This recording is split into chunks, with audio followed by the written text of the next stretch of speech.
What would be your message to young people who come and say, Doc, is this going to affect my quality of life, my ability to do what I want to in life in the long term?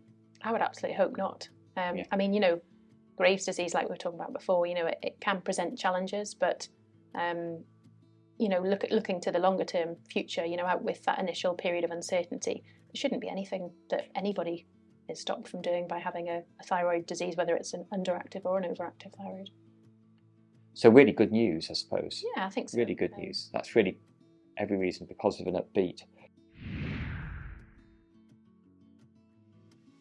When you see young ladies in your clinic, if they were to ask you about their thyroid disorder and their, for example, chances of having children, what would you say to them?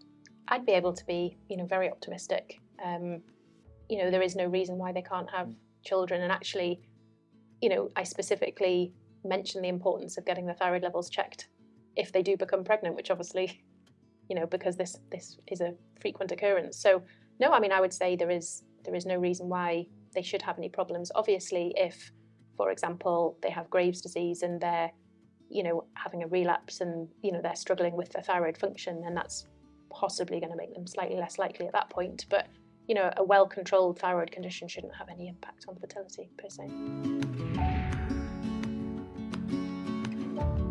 In this world where I guess it can seem a little bit daunting from time to time, living with a thyroid problem when your mates at school don't have it can presumably make you feel a little bit alone.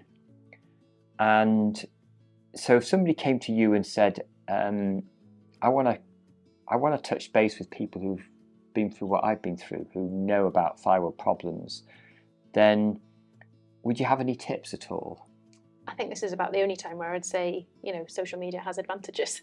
There are lots of online support groups. The BTF will have the list on their website, but there are now lots of online chat forums, support groups, patient leaflets. I know that there are sort of webinars that are done. There are lots of different ways that these young people can get support.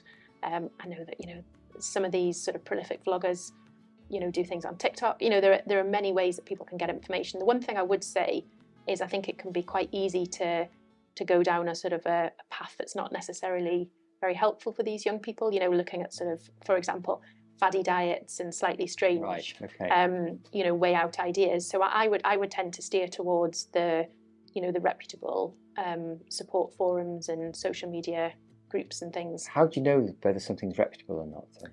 Well, I think anything run by the British Thyroid Foundation or recommended by them, or on any of the patient leaflets that we hand out, there'll be be available links and things. I would just stick to the more mainstream online support. But again, if you've got any queries or you're feeling like this, it's really important that you talk to your doctor about it, because they'll have, they may have other young people in clinic that they know would be happy to chat to people as well. Sort of peer-to-peer support. Friends at school might uncover other people, because there's thyroid disease is common. There will be people in your school probably. It's just that you're not aware of them. So, always ask if you're feeling like that.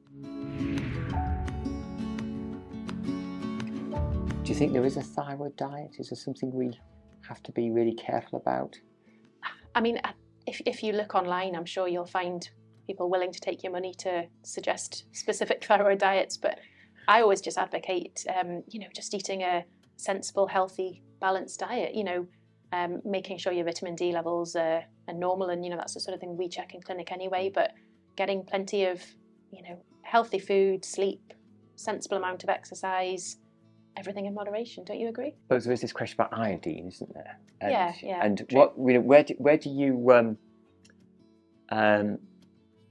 This is quite an interesting one, actually, isn't it? Because I know you and I have come across youngsters who have been on special diets. Mm-hmm. Yeah. Because for other reasons. For if you like robust reasons, and diets that have been devoid of fish and dairy, and they have had relatively low iodine levels. And I suppose an awareness of the foodstuffs you get iodine from. As I say, fish and dairy is quite important, because I think you can get iodine supplements, can't you? You can get them. That's something that your doctor would always be able to give you advice on if you asked them if you weren't sure about, isn't it? Yeah, that's a good point, actually. Yeah, so if in doubt, have a chat to your GP, because they could directly. I would hate people to waste lots of money on these things that there isn't much evidence for, when it would be actually much better just having a diet that's sensible and rich in fruit and veg and things. So healthy diet, but maybe have a chat to GP if you're, for various reasons, don't have fish and dairy. Yeah, that seems reasonable. Okay.